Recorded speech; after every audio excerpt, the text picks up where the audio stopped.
Buenos días, buenas tardes, buenas noches, de acuerdo al lugar en el cual nos estén escuchando. Estamos en un nuevo programa de La Rueda y como siempre en Argentina tenemos mucha información.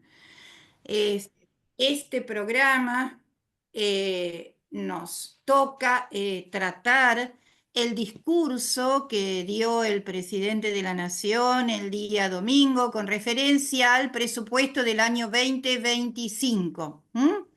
Entonces vamos a ver, vamos a desglosar. Claudio nos va a ayudar con la cuestión de la deuda externa en relación al resto de los gastos. Walter también va a ayudar con relación al presupuesto universitario, cómo queda, cómo está y en relación al resto de los gastos y qué va a pasar en el 2025 con el presupuesto universitario. Y una de las cuestiones o de los planteamientos que dijo Milei es que hay que cuestionarse o preguntarse cuál es la función del Estado. Bueno, no vamos a preguntar cuál es la función del Estado, a ver qué piensan los trabajadores con respecto a la función del Estado. Porque por supuesto lo que este gobierno plantea es la función del Estado desde el punto de vista de la clase dominante, que cada vez son menos, por otra parte, ¿no? Y como que se va achicando la burguesía nacional. Y nosotros vamos a preguntarnos cuál es la función del Estado desde el punto de vista de los trabajadores. Tenemos que hacer referencia que el miércoles que pasó fue la cuarta marcha que realizan los jubilados en el Congreso, que es una movilización histórica. Hace muchos miércoles, muchísimos miércoles que se juntan en el Congreso los jubilados. Y termina esa marcha dando una vuelta eh, alrededor del Congreso. Bueno, ya van 4 miércoles que se reprime. En esta oportunidad, cuando ya estaban terminando la marcha, mandaron las fuerzas de seguridad a empujar y hubo más de 10 heridos, y como siempre, con este gas que lastima los ojos, que quema la piel. Inclusive un señor mayor se descompensó, le subió la presión y bueno, tuvo que ser llevado a ser atendido en el hospital. Bueno, estamos viendo cómo se trata a los jubilados en la Argentina, en este país. Este, bueno, y hoy tenemos que recordar, después los compañeros me van a ayudar a recordar también, es 20 de septiembre, Día del Jubilado, y a las 16 horas hay un acto en la Plaza de Mayo, en donde también adhieren otras organizaciones. Pero con respecto al rol del Estado, está muy bueno que nos preguntemos los trabajadores para qué queremos un Estado, para qué sirve el Estado, qué hay que hacer con el Estado. Porque esa es una pregunta que obviamente nos atañe. No se la vamos a regalar a 4 tipos que están en el gobierno en la actualidad, la pregunta. Yo voy a leerles porque esto es un viejo debate, ¿no? Hay que ver cómo se paran estos señores frente a este debate. Una frasecita que está en el origen de la familia, la propiedad privada y el Estado, de Engels. Eh, Engels, por de pronto, destruyó la creencia en el Estado absoluto y eterno. ¿Qué quiere decir esto? Que Estado no hubo siempre, que el Estado es una construcción, ¿no? Que hubo una época en que no había Estado. Y él hipotetiza que puede haber una época en que no haya nuevamente Estado. ¿Mm? Este, lo cual, en nuestro contexto, significa la creencia de que es indispensable una dirección autoritaria de la sociedad. Apoyándose en investigaciones de Lewis Morgan, Engels llegó a la conclusión de que el Estado no existe desde siempre. Ha habido sociedades que funcionaron sin él y en las que no había rastros de Estado y poder estatal. Cuando la sociedad se dividió en clases, cuando los antagonismos entre las clases emergentes amenazaban con destruir la existencia de la sociedad en su conjunto, se desarrolló necesariamente el poder estatal. La sociedad así ha ido haciéndose a pasos agigantados a un estadio del desarrollo de la producción en la que la existencia de las clases no solo ha dejado de ser una necesidad, sino que además se convierte en un verdadero obstáculo para el desarrollo de la producción. Las clases desaparecerán de un modo tan inevitable como surgieron en su día. Con la desaparición de las clases desaparecerá inevitablemente el Estado. La sociedad, reorganizando de un modo nuevo la producción sobre la base de una asociación libre de productores iguales. Esa es la propuesta, o era en ese momento, una asociación libre de productores iguales. Enviará toda la máquina del Estado al lugar que entonces le ha de corresponder, al Museo de las Antigüedades, junto a la rueca y el hacha de bronce. Milley hizo referencia a la función del Estado, claramente, y dijo que es solamente para el tema de la seguridad. Eso se llama minarquismo. Milei no es anarcocapitalista, no es libertario, es decir, plantea su clase, la clase que está detrás de él y él, plantea el Estado solamente sosteniendo a las fuerzas de seguridad, que es obviamente lo que está haciendo. ¿Qué quiere decir esto? Que queda por fuera todo lo demás. Estamos hablando de protección social, estamos hablando de salud, estamos hablando de educación. Eso en términos económicos se llama minarquismo. Perdón, Claudio, que me meta, pero es simplemente una teoría. Este, eh, la nombro. Eh, y luego sería, por ahí brevemente, si ustedes se quieren explayar, el Estado surgió hace 4.000 a 6.000 años, ¿no? Conjuntamente con la agricultura, conjuntamente con un excedente de producción, conjuntamente con el patriarcado, ¿no? Y ahí empezó a separarse una clase que empezó a adueñarse de ese excedente de producción y comenzó a burocratizarse, a dedicarse exclusivamente a administrar al resto. Por supuesto, lo que marca el surgimiento del Estado es el surgimiento de la división de la sociedad en clases. En esa época era una estratificación social. Teníamos a los esclavos, teníamos a los reyes, teníamos a la gente que se dedicaba a las cuestiones administrativas, como siempre un sector dedicado a las religiones, ¿no? Esos fueron los primeros grandes estados, que fueron, bueno, acá Walter por ahí nos puede explicar mucho más, los primeros grandes estados, tanto en Asia como también los hubo en América, ¿no? En Medio Oriente como en América. Bueno, ese sistema continuó eh, eh, evolucionando o modificándose y pasamos de la esclavitud al feudalismo, al capitalismo y hoy estamos en lo que se llama capitalismo tardío, ¿no? O en lo que le dicen capitalismo tardío. Bueno, a ver, ¿qué estado necesitamos en este momento?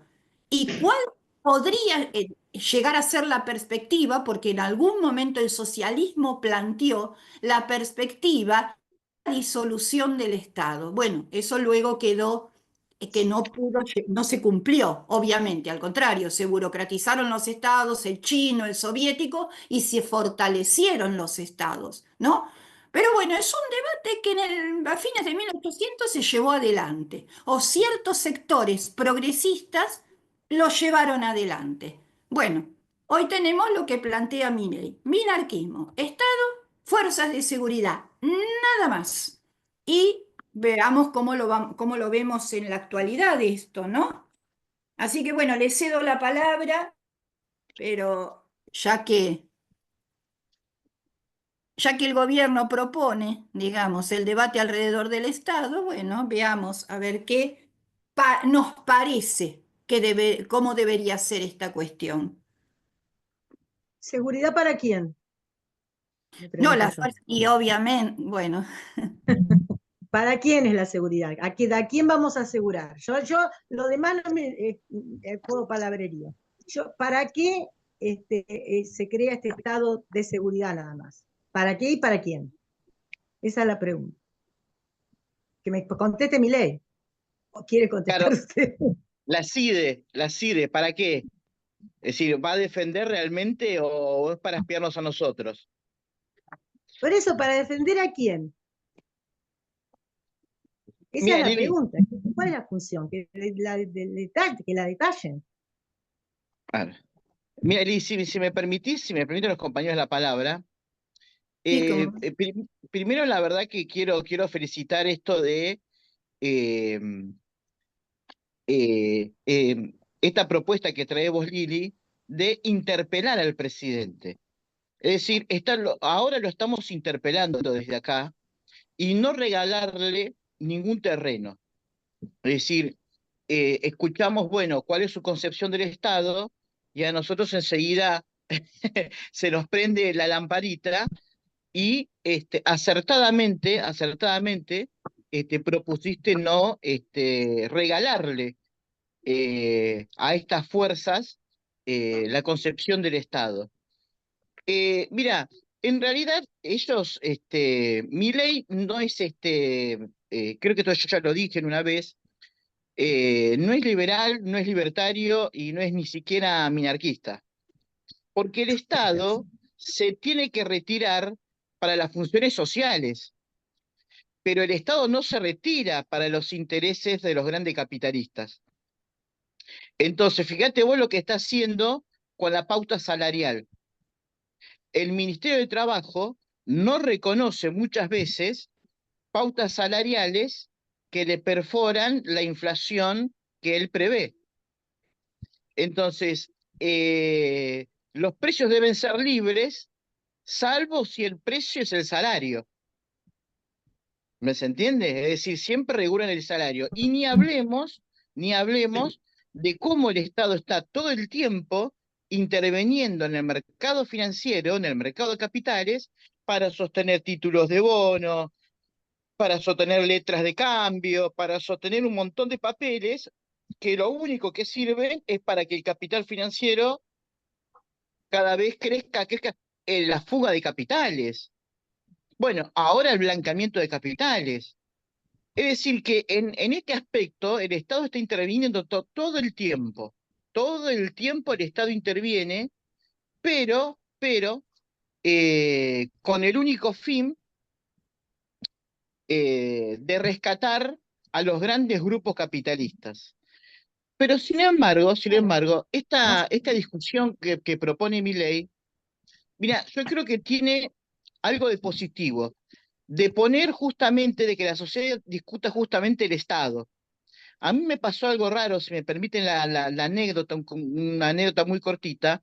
Cuando me fui a cortar el pelo en una barbería que está acá cerca de mi casa, son todos chicos jóvenes, que yo los conozco porque fueron mis alumnos, allá por el año, no me acuerdo, y estos chicos que me estaban cortando el pelo, uno me dice, profe, porque ya, viste, uno ya es profe, por más que ya tienen 30 años, viste, pero te siguen diciendo profe.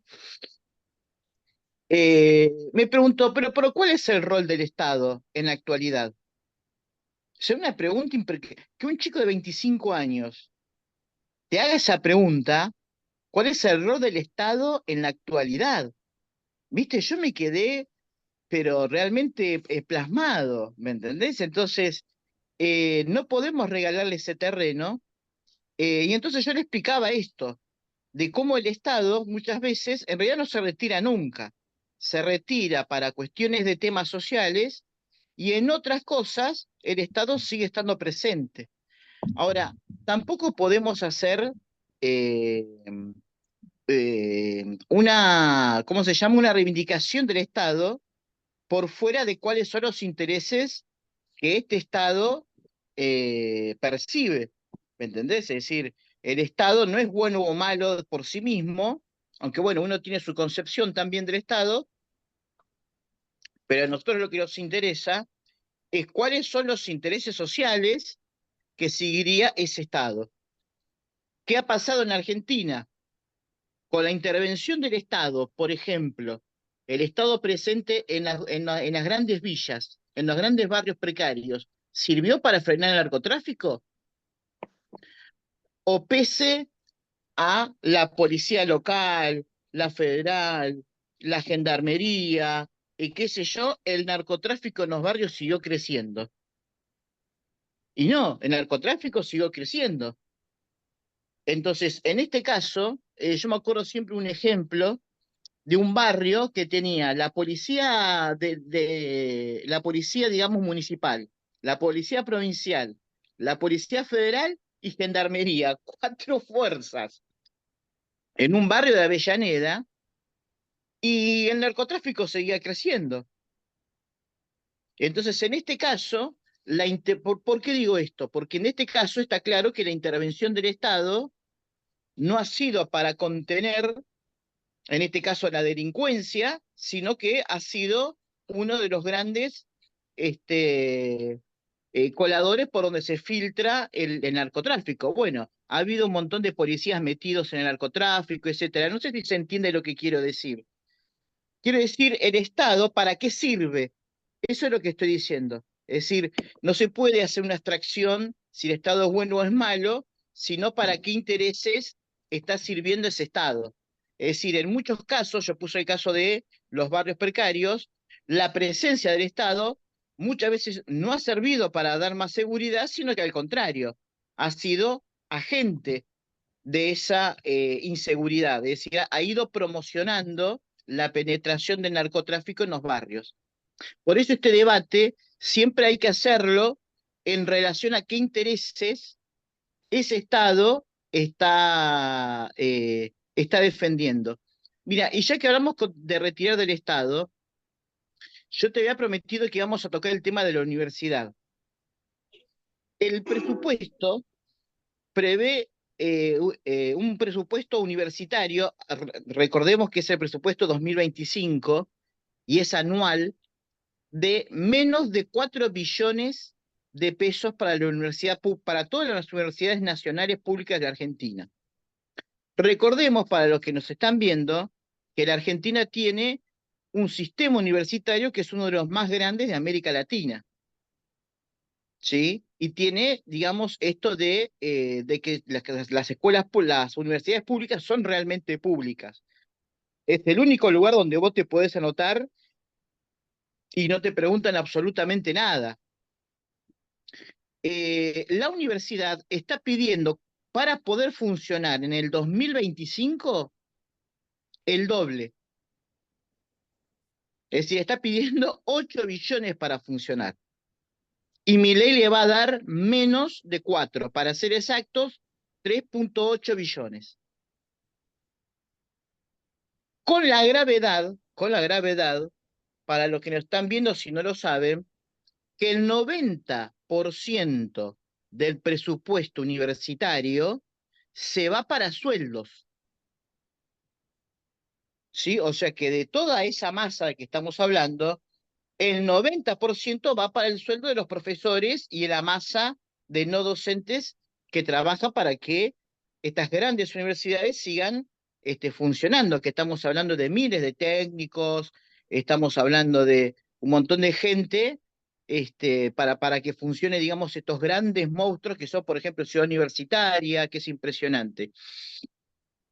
Y le recordamos también a los que nos están viendo que para este año hay un conflicto con los docentes universitarios, un conflicto muy fuerte, porque el gobierno en paritarias ofreció como aumento salarial para los docentes universitarios, y no se mueve de ahí, un 2% de aumento.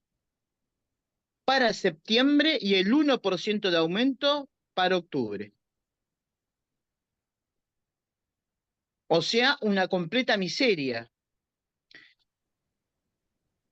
Lo que quiere decir que lo que se está esperando para el 2025, ¿cuál es el plan de Milei? No es cerrar la facultad.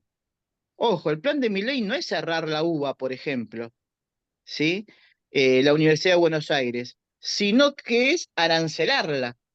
Es decir, ir por el camino del desfinanciamiento para que las universidades se puedan financiar o bien con el aporte de empresas privadas, o bien simplemente teniendo que pedir un arancel a los alumnos para poder funcionar. Recordemos, yo le recuerdo a la audiencia y a todos los que se están escuchando, que esto de pedir un arancel no es nuevo en Argentina. Ya nos pasó, y esto yo lo vi en carne propia porque era estudiante, con López Murphy en el 2001. Ustedes recordarán que López Murphy, que fue ministro de Economía de ese nefasto gobierno de la Rúa, hizo un recorte de presupuesto universitario tan fuerte que la universidad tenía que pedir una cuota mensual para poder seguir funcionando. En esa época eran 400 pesos dólares. Eso fue en el 2021 y lo recuerdo perfectamente porque, bueno, uno participó de las grandes tomas y de las grandes marchas que hicieron la universidad en esa época, que llegó a la caída de López Murphy, un ministro que duró 13 días como ministro de Economía y después llegó Cavallo. Es decir, que este plan de Milei no es un plan nuevo, es un plan absolutamente viejo. ¿Sí? Es decir, él es un reivindicador de los 90 del gobierno de Menem, y el día de ayer el vocero Adorni lo dejó bien en claro con el conflicto de aerolíneas, que dijo que lo iba a privatizar. Es decir, hay un conflicto salarial que debería sentarse la empresa, que en este caso es el Estado, a negociar salario, y hay toda una criminalización, hay todo, digamos, un estigma, una propaganda nefasta que está haciendo el gobierno, y Adorni dijo que van a avanzar en la privatización de aerolíneas. Y esto, compañeros, si ustedes lo recuerdan, es la famosa frase de Menem: ramal que para, ramal que cierra, ¿se acuerdan? Entonces, empresa que para, empresa que se privatiza o se cierra. Entonces, no estamos ante algo nuevo. De hecho, ya está confirmado el veto de Milei a esta nueva ley de financiamiento universitario que se votó en el Congreso, ¿sí? Viene de un largo conflicto, Milei, con respecto a las universidades. Una serie de diputados han tomado la iniciativa presentando un proyecto de ley.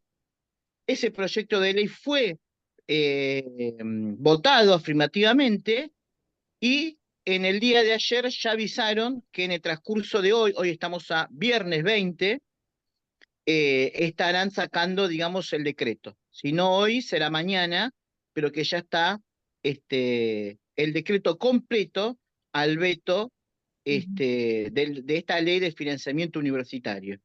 Igual, Entonces, perdón, te sí, pregunto, esta ley, ¿quiénes la sacaron y qué decía la ley? Que decís que va a ser vetada.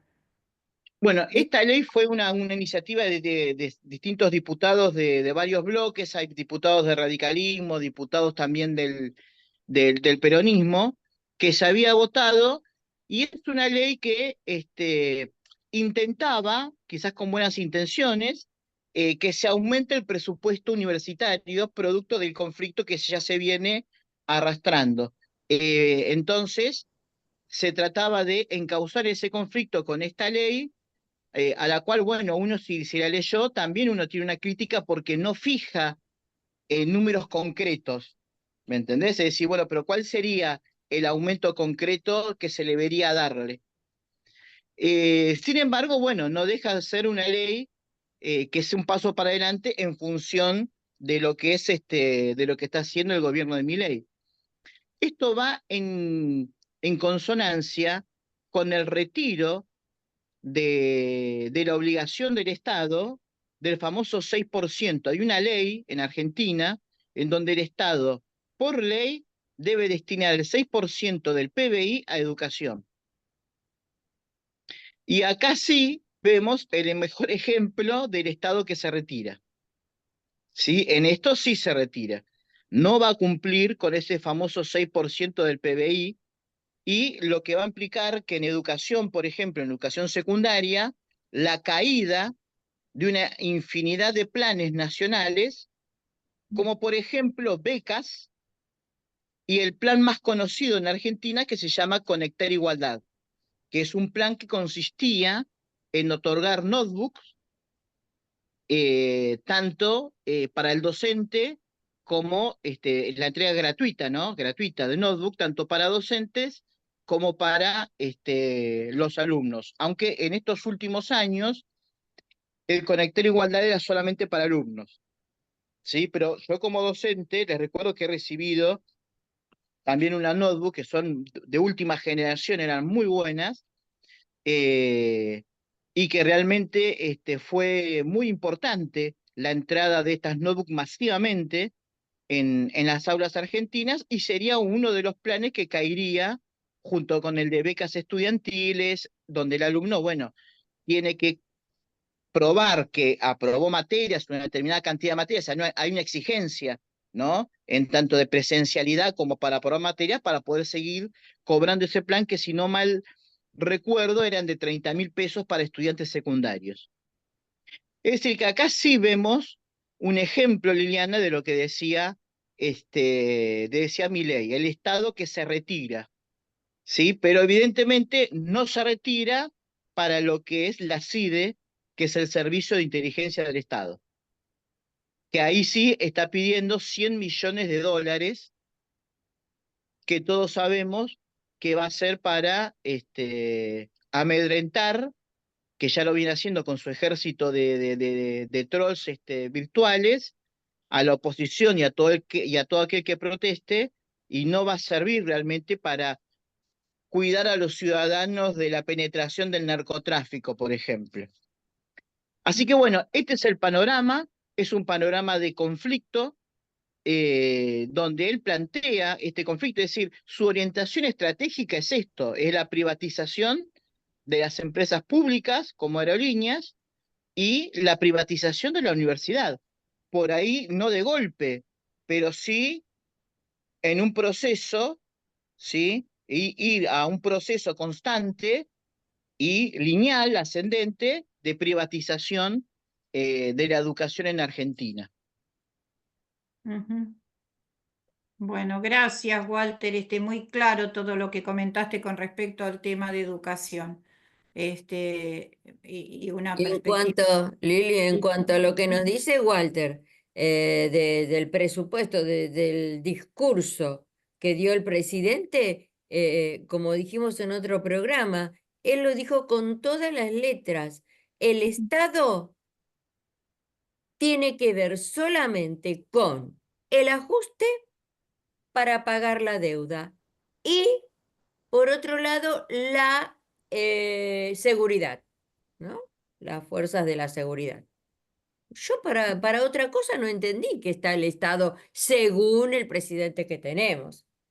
Así que se Pregunta, ¿quién retira, define? se lava las Pregunta, manos, Luisa. digo. Claro, ¿quién define cuál es el Estado y para qué? ¿Quién lo define?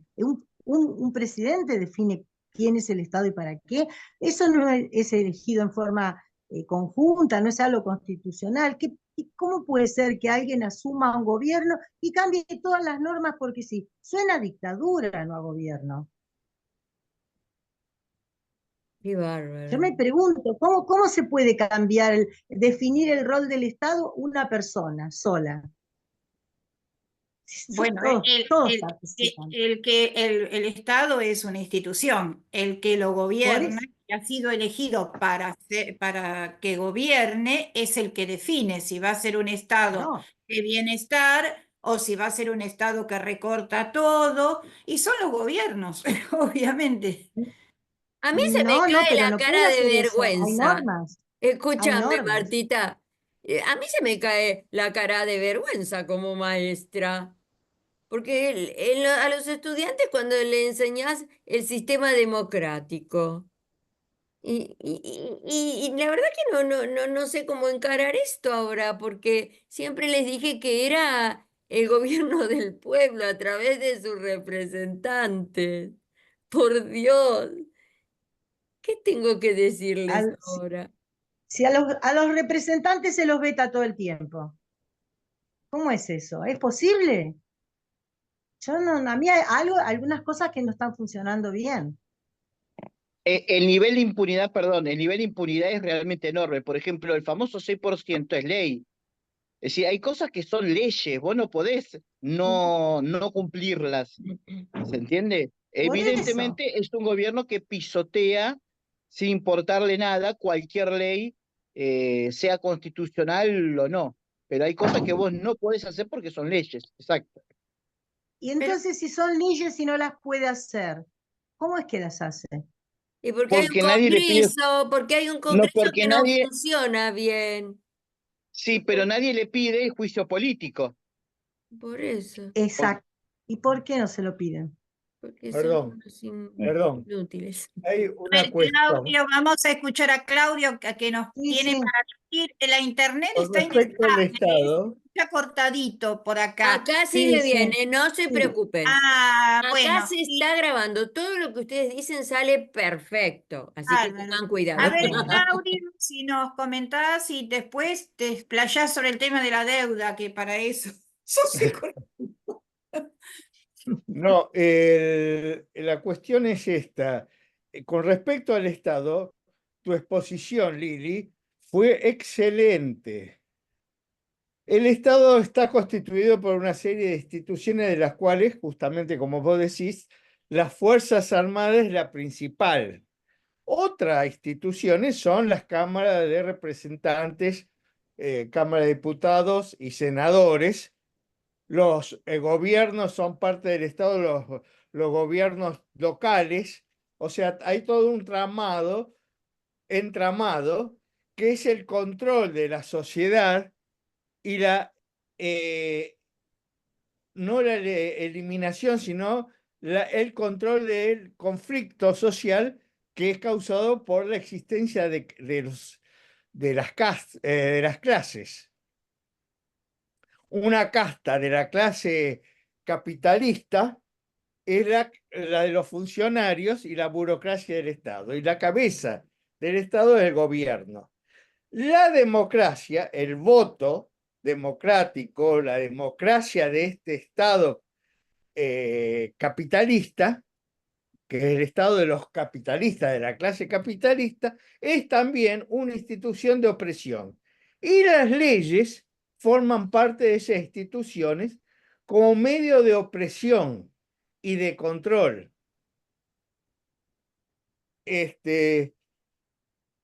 Hay dos aspectos. Uno es la inmanencia, lo inmanente del Estado, que es un Estado capitalista. Esa es lo esencial del Estado actual. Y la otra es la exterioridad, que es el Estado, cuando hay problemas de conflicto, como representante del conjunto de los capitalistas, se pone por encima de las clases sociales para solucionar el problema del conjunto de los capitalistas. Por eso a veces el Estado funciona en contra de algún sector capitalista. Entonces, cuando nosotros votamos o ejercemos la democracia, es un aspecto, una forma en que está el Estado, y esa forma se llama régimen. El régimen que nosotros tenemos es un régimen democrático, porque nos podemos expresar, tenemos posibilidad de reunión, de organización de las clases más bajas, pueden formar partidos políticos, que son los partidos socialistas, ¿eh? el, el PO, el Política Obrera, el MAS, son todos partidos que representan a las clases más bajas. Mientras que las clases altas tienen a Milei, el Partido de la Libertad Avanza, los radicales, el PRO, que son los dominantes. En una situación de democracia, los partidos abajo tienen mucha amplitud para luchar contra el capitalismo y por eso la tenemos que defender, esta democracia. Pero si los trabajadores logran un gobierno de los trabajadores, esta democracia y este Estado va a ser atacado y todas sus instituciones para imponer instituciones de los trabajadores. Bueno, hay mucho más. Esto es un tema muy, muy lindo, muy importante. Por ejemplo, una institución que sería liquidar sería la democracia actual, por una democracia de los trabajadores, en la cual se impediría a los partidos políticos de la burguesía operar, tener libertad de expresión, etcétera, y no podrían ni formar partido, se les disolverían los partidos y se les prohibiría expresarse democráticamente a la burguesía, o sea, a los grandes banqueros, a los grandes terratenientes, a los acreedores del país, los tenedores de la deuda, a todos ellos y a sus representantes se les prohibiría la democracia. Sería la democracia de los trabajadores. Claro, Claudio, escuchándote, a mí se me cruza por la cabeza una cuestión que hace rato la venimos reflexionando, pensando entre todos. ¿Por qué llegó al gobierno esta persona? ¿No? Y como en muchas partes del mundo, yo mucho de política internacional no me lo sé, pero digo, como decimos, la extrema derecha, ¿por qué el avance tan rápido, tan terrible de la extrema derecha? ¿Por qué los pueblos... Gracias a la inteligencia artificial, Luisa. ¿Será, Martina? Gracias a la sí. Algo La del inteligencia demonio artificial es una es. herramienta. Pero no, lo que Sí, pasa es sí, que porque manejan el inconsciente. el Estado es la superestructura en la sociedad. Y nosotros estamos teniendo una crisis estructural, la crisis de la economía mundial. Entonces tienen, para tratar de superarla, los capitalistas, la sociedad capitalista, ¿qué forma tiene? Aumentar la explotación de los trabajadores. Aumentar. Eso aumenta el conflicto y entonces tiene que fortalecer el Estado. Más armas, más fuerzas represivas, que es el esencial, y más control social a través de todas las instituciones del Estado. Por eso la derecha está tomando ese papel. Pero también hay una situación de que los sectores de la clase baja, los sectores de los trabajadores, también están empezando a moverse, a luchar, y han luchado en el pasado, y por eso la democracia es una obtención, por un lado, un producto de las luchas, lo han obtenido los trabajadores, y por otro lado de la moneda es lo que tuvieron que conceder los capitalistas para seguir controlando la sociedad. Esa es la democracia. ¿Puedo comentar algo, si me permiten? Este no cree en la democracia formal. Yo recuerdo un reportaje que le hicieron a Milei antes de que asumiera. La periodista le reiteró, usted cree en la democracia en varias oportunidades y no dijo nada. La ultraderecha no cree en la democracia formal. El programa está dibujado, escrito en Estados Unidos. Y lo que ellos proponen como forma de gobierno es una monarquía que llevada adelante por Elon Musk, los dueños del poder, los dueños de las grandes empresas de Internet, los que tienen el poder de las grandes empresas de Internet. Esa es la forma de gobierno que ellos postulan. Richard Spencer, por ejemplo, Stephen Bannon, que son todos los que están con el ala pura de Trump del Partido Republicano, ¿no? Entonces, eso por una parte. Y por otra parte, el sistema de delegación, esto de votar a los representantes cada 4 años o cada 2 años, tiene el riesgo, y nosotros obviamente lo sabemos, es el riesgo de que una vez que vos votaste, te expropian el voto y hacen lo que se les da la gana. El sistema de delegación, de representación, estructuralmente lleva a eso, salvo que haya un gran control de la población, que eso significaría, qué sé yo, pienso en Francia, por ejemplo, que a veces hay grandísimas movilizaciones o que se mueve todo el mundo como para controlar, digamos, que no se te apropien del voto. Por eso lo que se le opone al sistema de delegación es esta asociación libre de productores iguales, ¿no? Es decir, estructuralmente tiene su falla el sistema únicamente que se llegara en algún momento a transformar esa democracia formal en una democracia realmente, eh, ¿no? Pero bueno, no es lo que hemos visto en la Argentina en los últimos 40 años después de la dictadura, ¿no? Bueno, y Como, algo más. Muy como interesante, sistema, Clelia, como sistema, como sistema, sí, puedo decir sí, que el capitalismo no se pudo desarrollar totalmente hasta que no sea mundial. sí. Y el control y la gestión de la producción por los trabajadores tiene la misma inconsistencia. Hasta que no sea mundial, van a tener fallas. Mientras sea solamente limitado a las fronteras de un país, el control y la gestión de la producción por los trabajadores va a retroceder hacia una burocracia y hacia el capitalismo de vuelta.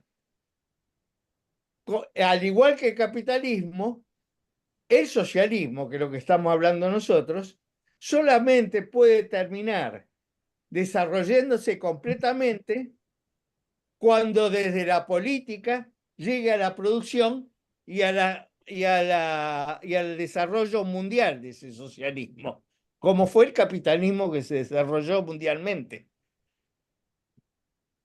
Bueno, nada más por hoy.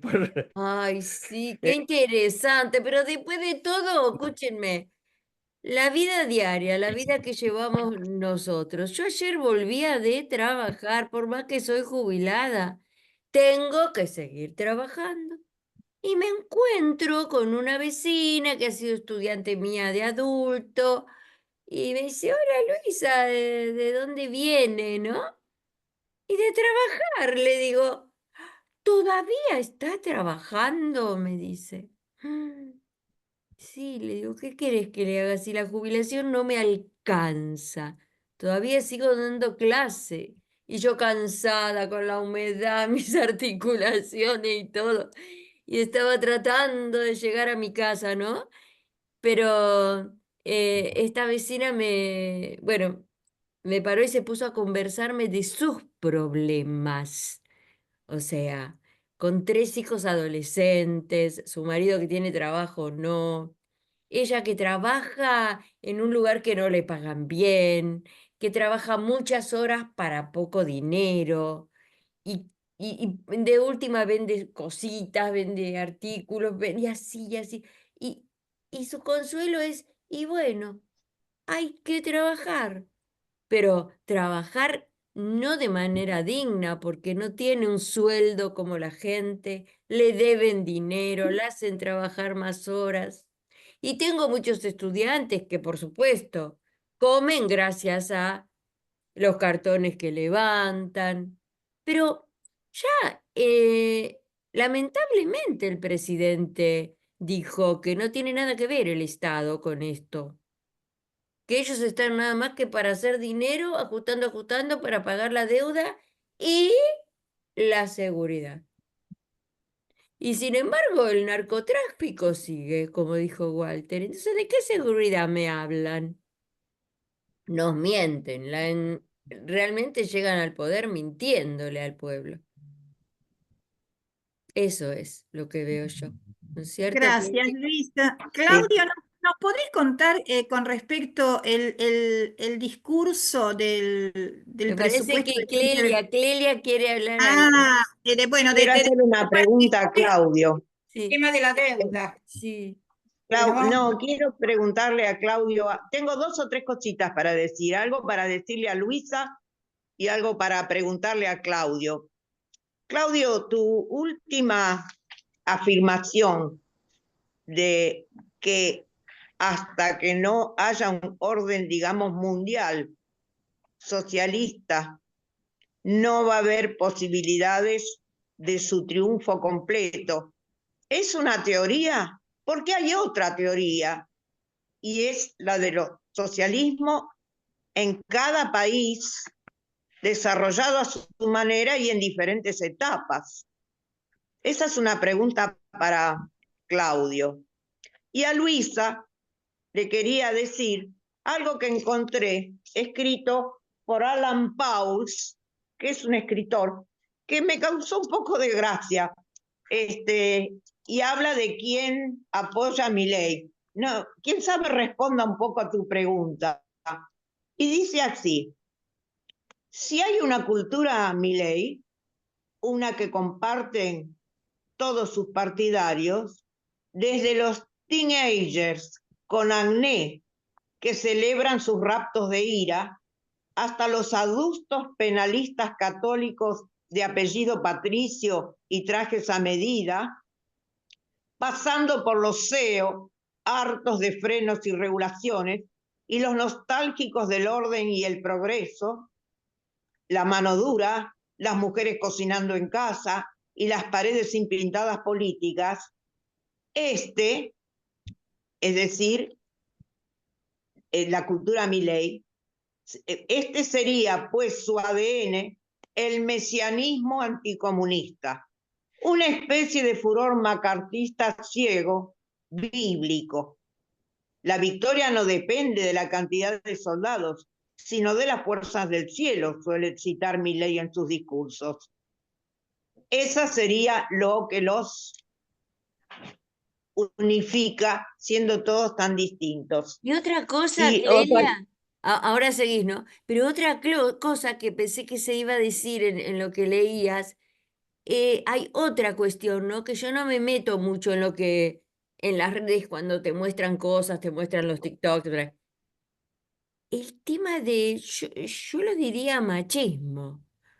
¿O qué figura quieren mostrar de este personaje que tenemos ahí arriba en cuanto a su relación con las damas, las mujeres, las novias, los qué sé yo cómo llamarle?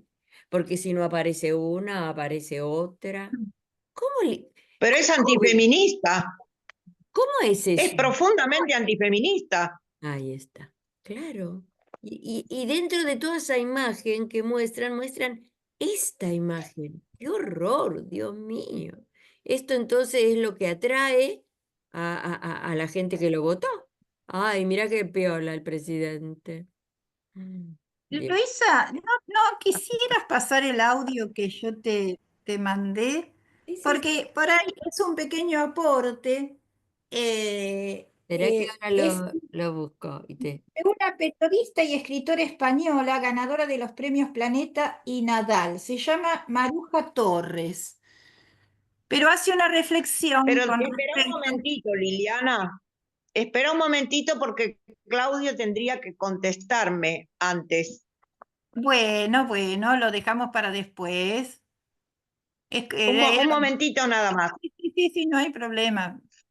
Bueno, para contestar es esto. Primero, lo del capitalismo, que dije yo que el desarrollo del capitalismo tuvo su culminación en el mundo, en el capitalismo mundial, como un capitalismo de todo el mundo, no es una teoría, es una constatación. Eso sí, pero pero el Pero socialismo, lo segundo es una teoría basada en las tendencias del movimiento en la sociedad actual. O sea, es una teoría que solamente como idea se puede realizar, pero todavía no se ha realizado. Y justamente lo que esa teoría parte del movimiento y de la historia que tuvimos hasta ahora. O sea, son las consecuencias de que llegamos a la actual situación con un capitalismo mundial, con un desarrollo de las fuerzas productivas y con una descomposición de esta sociedad actual y con los movimientos que hay de las clases sociales y la forma de la propiedad de los medios de producción que hace que esta teoría sea una herramienta para la transformación de la sociedad. No quiere decir que indefectiblemente se va a cumplir.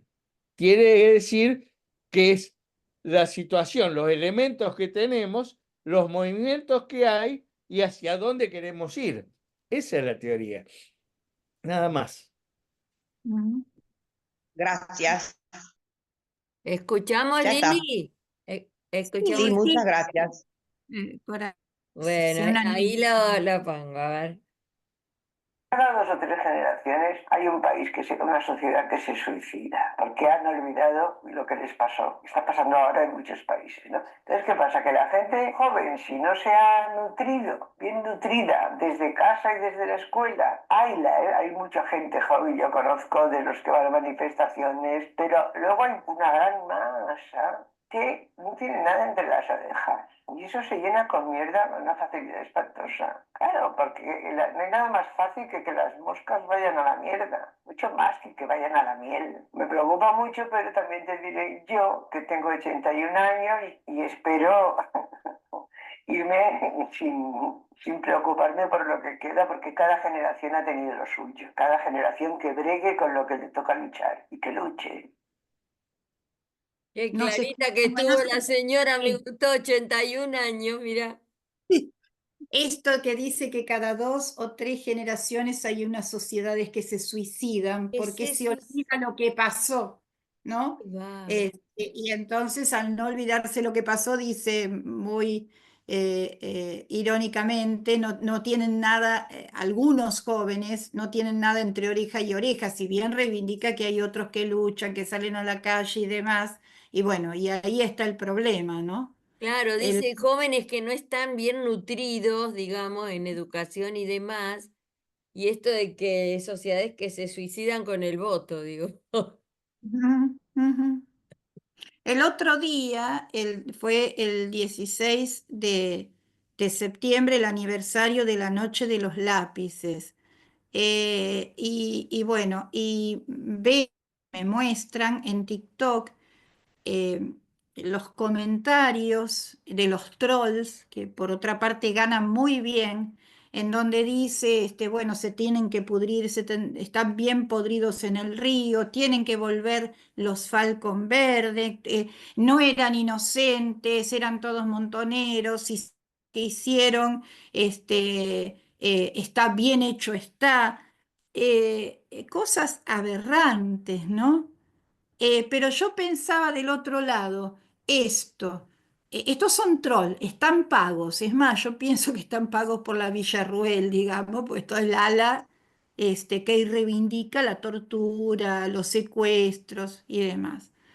Pero del otro lado, si vos te lo agarra un chico que no sabe nada de historia, que no sabe nada de lo que pasó en la dictadura, de lo que fue la noche de los lápices, porque, como dice la señora, la periodista, ni en la casa ni en la escuela se les inculcó esto, ¿no? Y se les explicó y lo vivieron y demás, con explicaciones, con transmisión de la experiencia, el chico se lo puede creer perfectamente.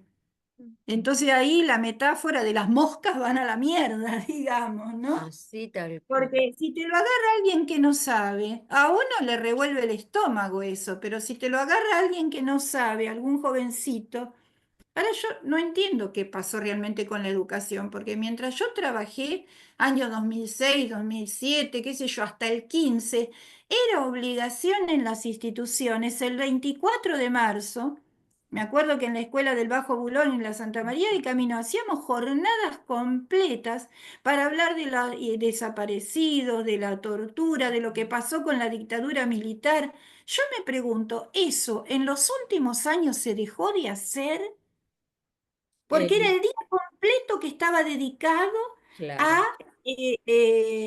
aparte, feriado, se había puesto feriado, pero se hacía el día anterior, ¿no? Y nunca se dejaba de hacer. ¿Qué pasó en las instituciones? ¿Se dejó de recordar eso? Estaba Evidentemente, en adultos lo seguimos recordando, por supuesto, en mi aula por lo pensando en menos, los pero últimos 10 años, ¿no? mm, No se ha machacado sobre eso. así- No, lo que sí se perdió es este tema de la jornada, es Mm, decir, de hacer distintas actividades, eso sí. Es decir, como mucho se hace un discurso, como si fuese un acto más y nada más. La idea de jornada, con distintas actividades, cine debate, mm, interpelación a gente que ha vivido, qué sé yo, eso no, salvo acá hay una excepción que cuando la escuela tiene cierta tradición o tiene desaparecido, como en el caso del Nacional de San Isidro. ujú. ¿Y Es decir, cuándo? hay excepciones, Walter, ¿y pero cuándo son se dejó de excepciones. hacer? ¿Cuándo se dejó de hacer? Porque sacamos la cuenta y es la generación que los votó entre los 16 y los 25. que por- Digo, ¿cuándo se dejó de hacer eso? Y yo diría que en el 2005, 2006, por lo menos cuando yo ya estuve, ya no se hacía eso.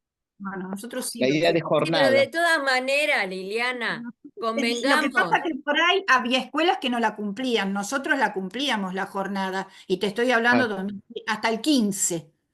Eh, mira. Sí, Lili, pero esta después persona no sé, después llegó no por sé. otro lado, Lili. Llegó mostrando un TikTok, o sea, la persona que está. Y la juventud realmente no conocía su otra cara, su otra verdad, la gente que lo acompaña. Él llegó por otra cuestión. ¿Sabes que tengo una persona, Lili, y te lo digo acá con los compañeros, que se ofreció, es compañero acá de la radio, es un locutor muy importante, Hugo Bertone, tiene 2 programas en la radio y tiene muchísimo conocimiento, ha estado mucho en radio y escuchó nuestro programa, el especial, cuando hablamos justamente de la noche de los lápices. Y me Ujú, dijo, Luisa, cuando tengas un programa con esta temática, temas de política, invítame porque tengo mucha experiencia, mucho conocimiento. Así que cuando quieras hacer algo al respecto, continuar con esta temática, aunque sea una hora, invitarlo a Hugo Bertoni, que tiene mucho para ujú. decir. Es una persona muy interesante eh, eh, y nos va a venir bien, ¿no? Una Bueno, voz. Sí. sí, seguramente. Gracias, Luisa. Claudio, ¿nos contás de la deuda que en relación al discurso? No lo vamos a alargar al economista, ¿viste? A ver cuál es, qué conclusión sacaste. O sea, Ah, le dejamos hablar. bueno, las conclusiones, hablar de presupuesto primero es es un tema bastante,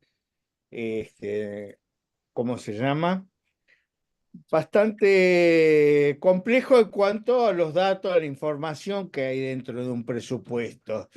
Eso no da para hablar, sino de las líneas principales, que es decir que el presupuesto tiene como objetivo principal el pago de la deuda externa.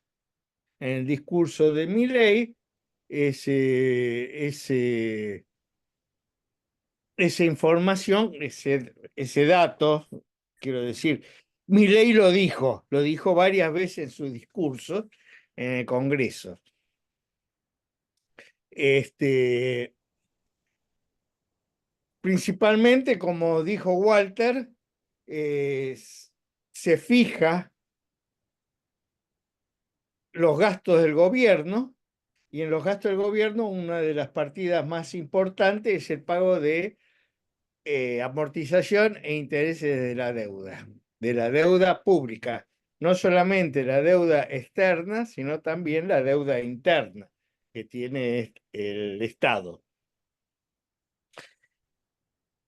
Verdaderamente la deuda argentina es una estafa.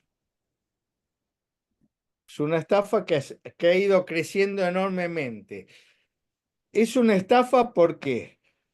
Porque no solamente creció, sino que encima los intereses que le cobran al país son los más altos del mundo en cuanto a la deuda. Y eso hace incrementar cada vez más la deuda. Lo que se llama riesgo país es la diferencia en la tasa de interés que se le cobra al país y la tasa de interés que paga Estados Unidos por sus deudas estatal, por su deuda del Estado.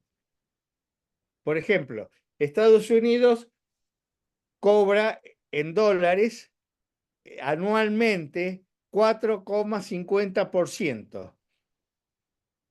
Si tenemos un riesgo país de 130, quiere decir que al 4,5 le tenemos que sumar 13% más. O sea, el Estado tiene una tasa de interés que tiene que pagar de 17%. Eso es lo que paga el Estado. Es tan grande que eso se multiplica. El sector privado, o sea, los fondos de inversión le cobran eso al Estado. Entonces, Milei dice, bueno, hay que pagarle a los usureros, a los que prestaron plata, y para eso el presupuesto tiene toda su formación, todo su diseño, para lograr reducir el gasto de toda la economía y aumentar los ingresos del Estado para pagar la deuda. Eso es el principal objetivo. ¿Y qué ganan estos tipos pagando la deuda? Son acreedores. Mm. O sea, Milei es representante de acreedores. Hay una deuda que hay con la banca, con las empresas. Los títulos de la deuda pública argentina lo tienen los, los bancos argentinos y las empresas que están acá en Argentina. Y los fondos externos y los acreedores externos también tienen parte de la deuda. Deuda externa lo tienen todos. La diferencia es que una son deuda en pesos, esa es deuda interna, y otras son deudas en dólares, que hay que pagarla con divisas, con dólares fuertes. Entonces esa es deuda externa. Si uno es propietario de un título de deuda del país y es en dólares, uno es propietario, es acreedor externo del país.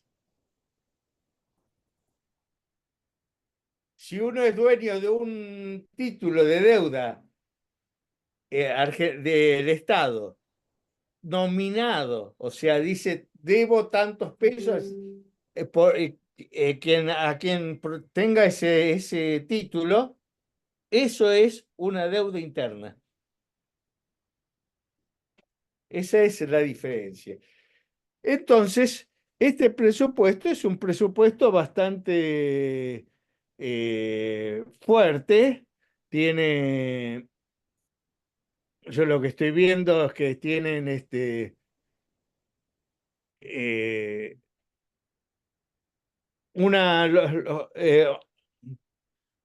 aumentan los gastos sociales un poquito, una pequeña diferencia.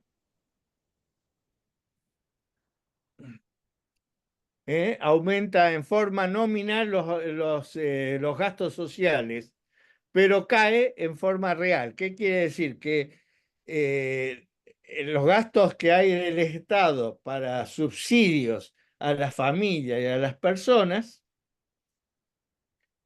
aumentan nominalmente, pero la gente va a poder comprar menos. Y el Estado va a estar cobrando más, porque el Estado cobra según la inflación. Si aumentan los precios, cobra más IVA. Por otro lado, el Estado también dentro del presupuesto hay menos partidas para jubilaciones y eso es y va a haber más partidas para asistencia social. ¿Por qué? Por la gran desocupación que está provocando el plan económico de Milei. Van a tener que subsidiar a muchas más personas. O sea, va a haber mucha más gente que va a cobrar menos. Y los subsidios van a ser menos para cada uno, pero la masa total de subsidio va a crecer. La otra cuestión es lo que dijo Walter. No tengo más palabras que agregar sobre eso. El presupuesto para educación es totalmente un desastre, va a caer. Está considerado como... Walter lo aclaró todo. No puedo poner ni siquiera una coma más para... Gracias, Walter. En este año se redujo la obra pública y va a seguir así el año que viene. O sea, vamos a tener todo lo que es obras públicas, son todo lo que tenga que ver con la infraestructura del país. Eso se va a reducir. Y por último, sí, va a haber aumentos para la CIDE, para la Secretaría General de la Presidencia y para la... en ese sentido va a estar bastante mal.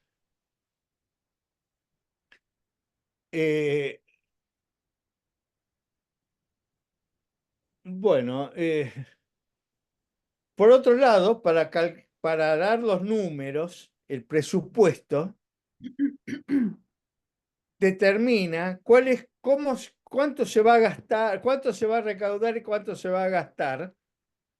Y para eso dice, bueno, vamos a recaudar tanto y vamos a gastar tanto de acuerdo a los precios. Y entonces determina que dice que va a haber, los cálculos se hacen, o sea, ¿qué datos se toman? Se calcula, se estima que va a haber una inflación de 18%, 18,3% de inflación el año que viene, en todo el año. Y calculaban para este año una inflación que va a terminar en 104,4%. Las dos cifras son totalmente injustificadas. No se puede explicar cómo calcularon eso. No podemos decir que vaya a haber una inflación del 18 y este año no va a cerrar en 104, sino en mucho más alto.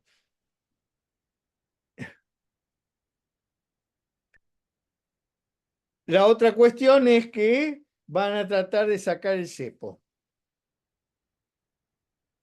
Lo que se llama ir aproximando el tipo de cambio oficial al tipo de cambio libre. Por otro lado, antes lo que hacía Cavallo era el presupuesto de caja. presupuesto de caja era algo así. Tenemos tanto, gastamos tanto. O sea, ¿cuánto nos ingresan? Una cantidad por mes. En este mes tuvimos este ingreso. ¿Qué es lo que podemos pagar? Tanto. Ese es el presupuesto de caja.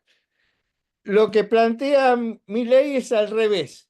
¿Cuánto tenemos que pagar de deuda? Por eso la deuda. ¿Cuánto tenemos que pagar para seguridad interna? ¿Cuánto es de gasto? Y entonces, si el gasto no lo podemos conseguir con los ingresos que hay, se aumentan los ingresos castigando a la población.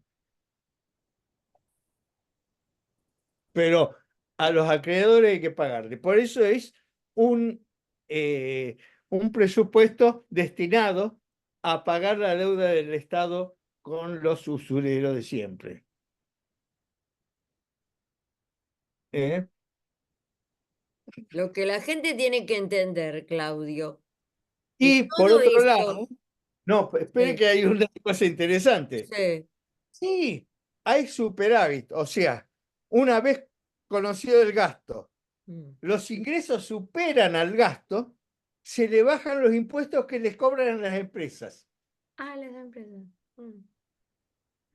no a nosotros, Pero lo ni que el la aumento de gente las tiene que jubilaciones. entender, que esto que vos no estás bien clarito lo que está haciendo el gobierno ahora, nunca lo dijo en la campaña.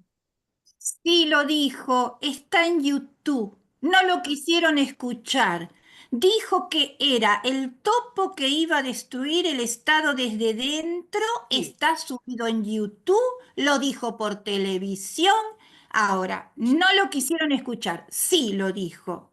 Sí, No pero le no, vamos a lavar pero la cara ¿cómo? a quien Pero ¿cómo? No lo dijo. ¿Cómo? Y la gente ilusa pensó que le iba a reducir todo lo que se llama dietas a los diputados, que iba a reducir el Estado en ese sentido, sacando los beneficios que tienen por demás la gente que trabaja ahí en el Estado.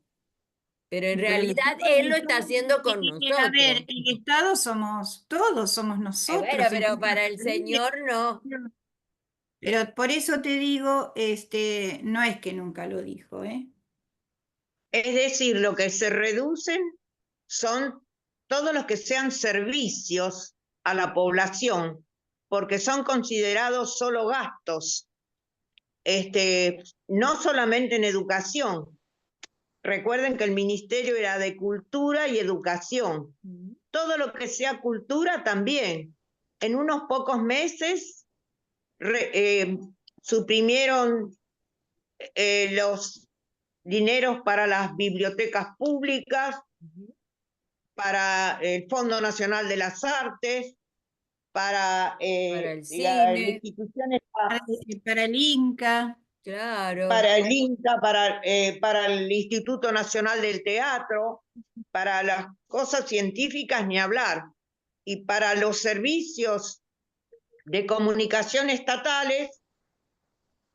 Aquí veo que dicen, en los 5 primeros meses de gobierno, el presidente eliminó a TELAM, que era la agencia de prensa oficial más importante de América Latina. Y ahora se mete con los canales de televisión y la emisora de radio pública y puso a frente al Inca a un economista financiero sin relación alguna con la industria del cine.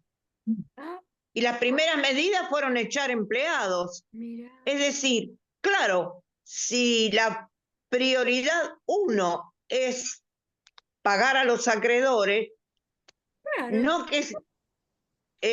no con lo que se tenga, sino que, como dijo Claudio, es al revés. Prioridad 1, pagar. Luego vemos cómo conseguimos tener. Y tener es quitando todo lo que pueda hacer la vida un poco más vivible, y quitándosela a la mayoría de la población. Claro, Realmente Claudia. es Y mientras el un panorama que narcotráfico espero que sigue, pueda verse clarito. Este panorama lo tienen que ver las mayorías perjudicadas. Si no, Clelia, ¿y el narcotráfico sigue avanzando, creciendo a pasos agigantados? Y el gobierno habla de la seguridad. La seguridad para pero paliar a mientras los dé jubilados, plata, Clelia. claro, pero mientras dé plata se van a aprender a eso todos los que puedan. Y parece mentira.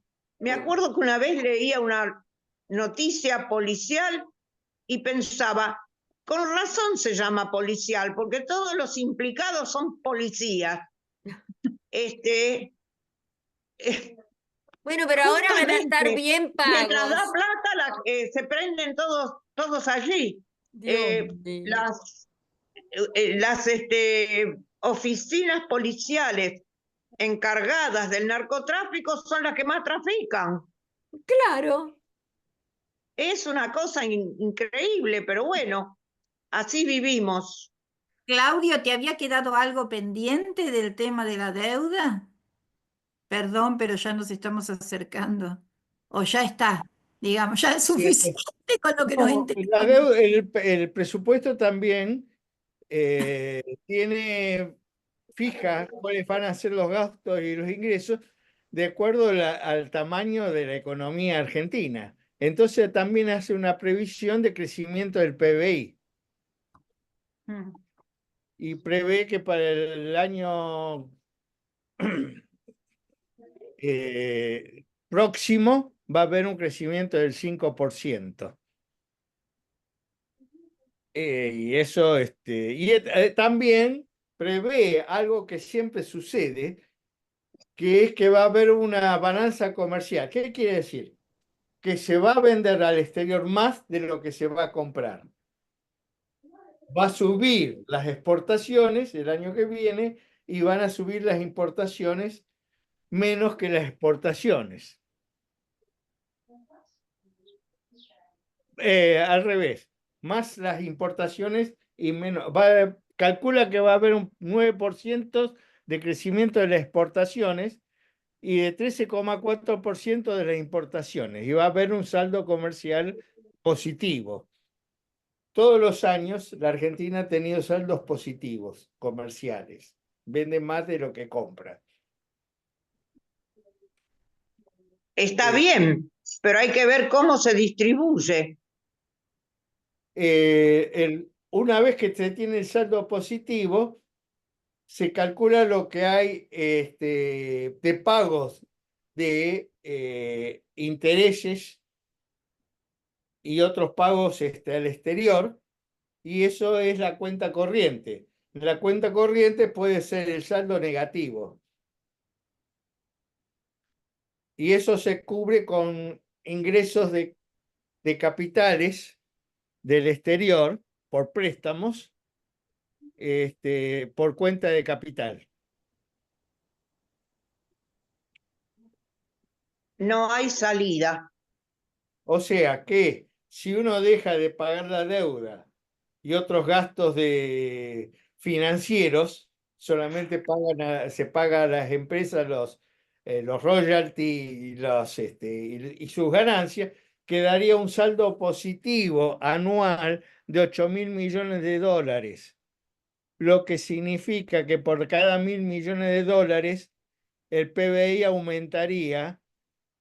Por cada inversión de 1.000 millones de dólares en el país, el PBI aumenta un 1%. Si se calcula un 5% de incremento del PBI del país, si no se pagase la deuda, el país crecería un 13% anual. Y los ingresos de la población también. Bueno, gracias, Claudio, muy claro, lo tuyo como lo de Walter, ¿viste? Walter levanta la mano. Ah, ya la bajó. Comento unas cositas y ya hacemos la última rondita para cerrar porque estamos sobre la hora, Luisa. Con respecto a la entrega del país, todas las semanas hay algún dato nuevo, tanto del RIGI, el régimen de inversiones extranjeras, como de la empresa Mekorot, la empresa israelí del agua, que está gestionando el agua en 12 provincias. Esta semana, San Luis. En 15 minutos y sin audiencia pública, los diputados aprueban el RIGI. Abren las puertas a las mineras. Chubut, el gobierno de Torres, mediante un proyecto de ley, blanqueó la contratación de la empresa israelí Mekorot. O sea, Mekorot ya está instalada en Chubut. ¿No? Vamos a ver qué realiza el movimiento No a la Mina, que ellos están fuerte allí. Esto es muy, muy terrible, el avance del RIGI y de Mekorot en las provincias que tienen recursos mineros, que son el oro, la plata, el cobre, el litio y el uranio. Porque a 9 meses ya está entregado, esperando. En algunas ya hay empresas extranjeras y en otras a la espera que vengan. Bueno, ¿qué les parece si vamos haciendo una última ronda y ya vamos cerrando? Walter. Vale, sí, miren, le quería hacer a la audiencia que el objetivo del programa era analizar el discurso de Milei que hizo frente al Congreso después de presentar el presupuesto del Estado Nacional 2025. Y si bien un análisis de estas características tiene muchas aristas, el aspecto más importante es lo que mencionó Claudio, la deuda externa. Yo le quiero decir a la audiencia que si alguien quiere estudiar en profundidad el presupuesto que presentan los distintos gobiernos, en Argentina hay dos estudios que son muy serios y son muy precisos a la hora de elaborar análisis de los presupuestos de los distintos gobiernos. Uno es IARAF, Instituto Argentino para el Análisis Fiscal, y el otro se llama AEF, perdón, Asociación Argentina de Estudios Fiscales.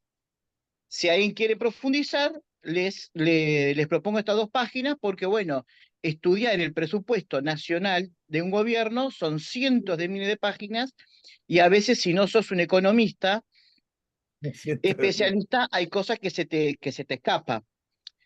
Dicho esto, es muy importante el tema de la deuda externa, porque significa que todo el esfuerzo que está haciendo la sociedad argentina para bancarse este ajuste no tiene perspectiva, porque se está haciendo todo este ajuste, jubilados, universidades, la educación, etcétera, para pagar la deuda externa. Es decir, para ahorrar plata que se va a ir del país. Por lo tanto, es un ajuste que no tiene perspectiva, porque si vos me decís, vamos a hacer un ahorro, un esfuerzo, un sacrificio, pero con ese dinero que nos ahorramos, lo vamos a invertir en infraestructura, vamos a poner en pie la industria, bueno, sería otra cosa. Uno diría, bueno, es un esfuerzo, pero que tiene cierta perspectiva al final del túnel, la famosa luz al final del túnel, ¿sí? Ahora, el problema es que este ajuste que proponen este tipo de gobiernos, no hay ninguna luz al final del túnel porque son ajustes para pagar la deuda externa, es decir, para ahorrar dinero que en definitiva se va a ir del país. Y todavía peor, es un ajuste para pagar una deuda que no se puede pagar, porque el ajuste se hace en pesos argentinos, pero la deuda es en dólares. En Argentina, para los que no saben, la relación peso argentino-dólar está en relación a 1.200 para redondear. Es decir, que vos tenés que juntar cientos de miles de millones de pesos para poder comprar unos pocos dólares. Es decir, que ni siquiera, y esto lo sabe Milei, con este ajuste, él llega a pagar la deuda externa. Entonces, ¿cuál es la perspectiva de Milei?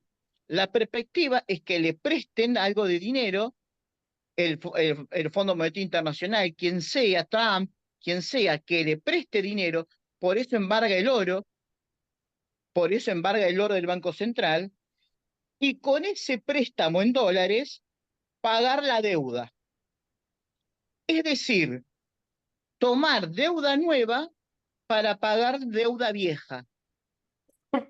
¿Este esquema de deuda nueva para pagar la deuda vieja les suena? Por Sí, supuesto. es un cuento, viste, reiterado. Por supuesto, es un cuento chino más viejo, acá lo hemos vivido con Cavallo, con Martínez de Oz, con los militares, etcétera, etcétera, etcétera. Es decir, que estas fuerzas políticas que se presentan como nuevas, como novedosas, como fuera del régimen, ¿sí? Como que no tienen outside, como que no tienen ningún vínculo, en realidad traen todos los vicios, y los peores vicios de la vieja casta política. Porque esto es importante, Lili. La gente y los trabajadores compraron el discurso de Milei, pero lo compraron con esta idea de decir, bueno, es obvio que frente al escándalo que fue el gobierno anterior, vamos a tener que hacer un ajuste, pero después del ajuste viene la recuperación. Entonces es otra cosa. Si ustedes recuerdan, cuando Milei estaba en campaña, él prometió el ajuste, pero que después la Argentina iba a salir a los 3 o 4 meses. Después dijo 6 meses. Y después terminó diciendo 1 año. Bueno, el domingo, con la presentación del presupuesto, quiere decir que el ajuste va a durar 1 año más, es decir, va a durar todo el 2024 y va a durar todo el 2025. Esto no lo había dicho en las elecciones. Había dicho, bueno, los primeros meses un ajuste profundo, pero después esto despega. Y yo le quiero decir, porque este programa también lo ven muchos compañeros de América Latina, es que estos programas que se aplican en América Latina no despegan nada. No despegan nada, porque la deuda de América Latina es en dólares y las monedas latinoamericanas están todas devaluadas. El ajuste se hace en una moneda devaluada. La única perspectiva es que te den un nuevo préstamo para poder pagar el préstamo viejo. Entonces, no se dejen engañar a todos los ciudadanos latinoamericanos, no se dejen engañar por estos partidos que ofrecen una falsa perspectiva y que se muestran como novedosos, con teorías que parecen altisonantes, que parecen, pero son teorías viejas.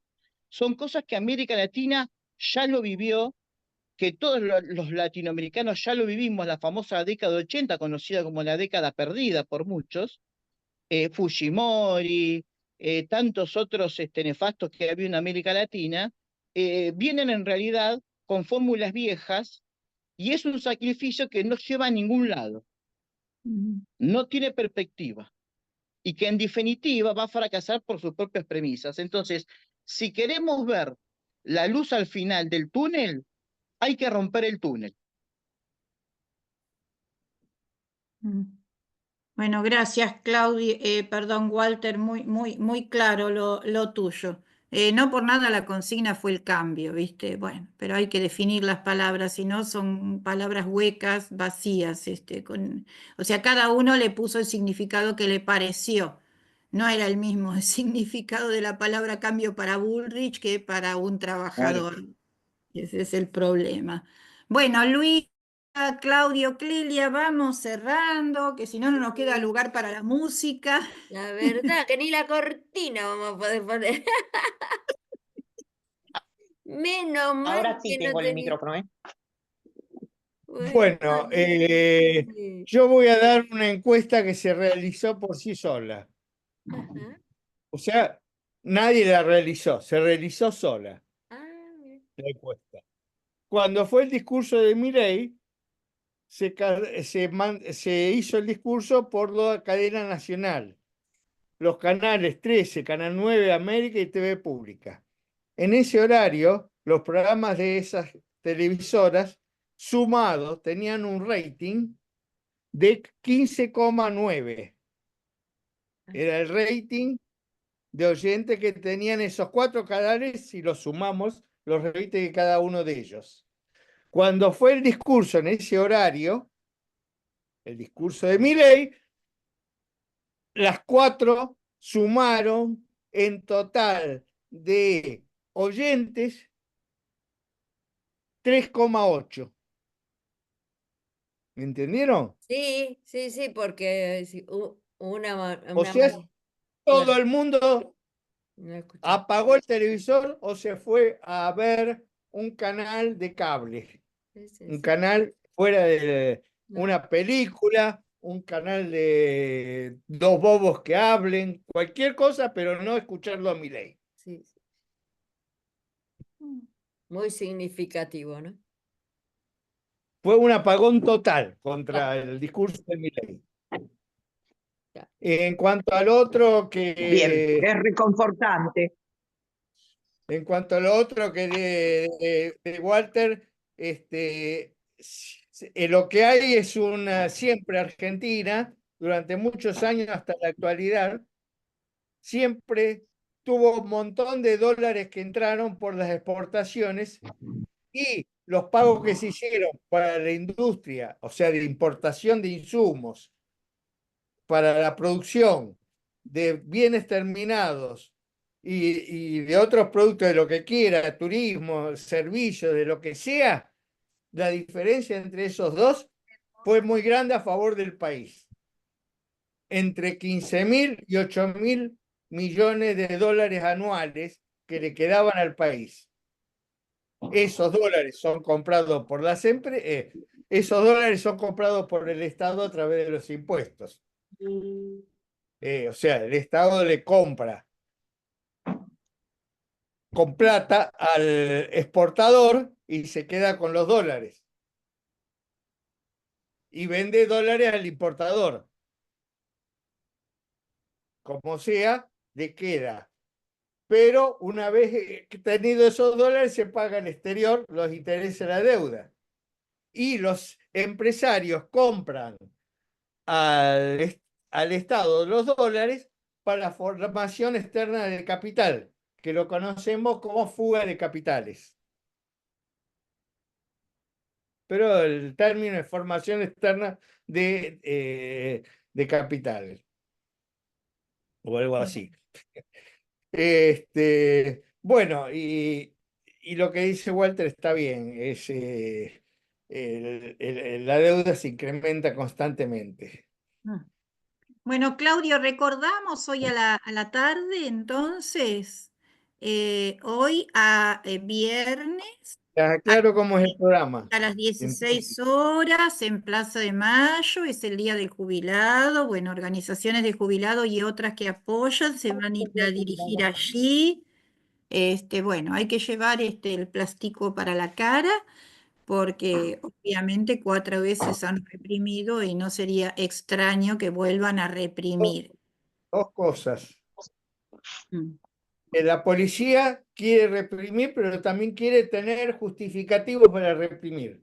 O sea, que se muestre que la represión es porque ellos son atacados. Porque tienen que demostrar que los malos son los jubilados cuando todo el mundo dice que son los buenos los jubilados. Entonces, por un lado, va a haber un programa que va a empezar a las 4 de la tarde, va a haber una radio abierta, va a haber un discurso de las principales agrupaciones de jubilados que hay en el país, y va a terminar con una, no sé cómo lo llaman los jóvenes que están apoyando a los jubilados, un sector cultural de los jóvenes quiere hacer algo así como una performance. No sé qué es eso. Yo soy viejo, no he aprendido mucho en mis últimos años. Ese es el programa. Lo que yo aconsejo es no provocar a la policía, no empujarlos, correrse porque somos muy pocos, correrse si nos corren un poco, correrse. Y otra cuestión, a los jubilados tengan una oposición política, tratar de seguir lo que dicen las agrupaciones de jubilados. Si hay una agrupación que dice, bueno, hay que desconcentrarse con ellos para mantener una calma y la seguridad. Somos gente muy grande y necesitamos, cualquier problema puede producirnos problemas de salud, lesiones o cualquier otra cosa. Entonces, mantener la calma y hacer eso. Sí, Pero aparte, la cuestión es mostrar que estamos protestando contra la política de este gobierno. y estar atento a los infiltrados porque ya sabemos Ah, cómo actúa esta gente, infiltra, gente que está de civil metido como para montar una provocación o directamente, bueno, de luego mienten, y como hizo Bullrich con el tema de la nenita, ¿no? Hasta, no sé, Bien, montan bueno, en Esclelia, sí, y bien. Ante todo, y como siempre, agradezco a mis compañeros por lo mucho que otorgan, por lo mucho que dan, lo mucho que enriquecen. Evidentemente, lo que hablamos hoy son recetas muy viejas en envase nuevo. Lo que sí creo que es nuevo es el envase, porque qué fuertes son los intereses que nos manejan para sostener un presidente de la nación, y esto que digo va a parecer banal, pero nunca hemos tenido un presidente tan maleducado, tan grosero, tan insultador, tan insoportable, con sus ataques de bronca ante el micrófono, como el que tenemos ahora. Este es un envase novedoso, simplemente el envase. Lo demás lo conocemos bien y hoy ha sido sintetizado, pero de manera muy clarita. Y una vez más, muchas gracias. Gracias, Lili. Gracias bueno, a la radio. Luisa, ¿algo para agregar? No, bueno, entonces hoy agradecemos al equipo, especialmente, me parece que Claudio quiere decir algo, también agradecemos a la Radio Conciencia Top New. Claudio, Ominoso, gobierno ominoso, Milei, un presidente ominoso, ominoso, abominable, odioso, repugnante, execrable, repulsivo, ruin, abyecto y vil. Nada. nada más, bueno, cerramos, no hay más nada que